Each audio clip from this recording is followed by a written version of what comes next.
Huyu jamaa anaendelea kutengeneza umeme. Anaujaza umeme mpaka manyusi yananyanyuka.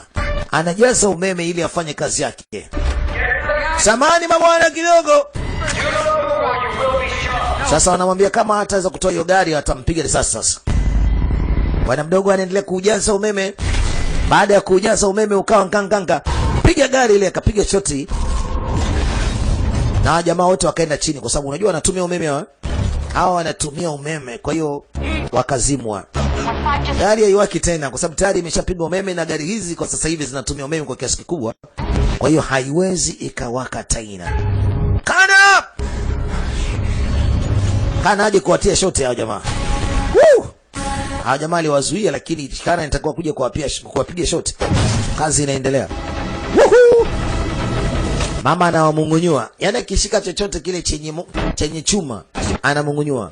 Drones wanashindwa kufahamu huko nini tena kinachoendelea. Mbona kama vile mawasiliano yanakata. Hawataweza kuja hapa. Bibi kazi yake ni nini? Anamungunyua tu yeye. Sasa anamungunyua hapa ili kuweza kufungua huo mlango. Anamungunyua. Hii gari ni automatic, wanaita car ammo. Yaani ni gari ambayo ilikuwa ina silaha, haziwezi kuingia kiurahisi, yani kila kitu. Sawa, kwa sababu ndani kuna binadamu tu. Wakapiga mabomu ya machozi, lazima wafungue wenyewe watoke nje. Kiuleni sana mzigo wanaochukua.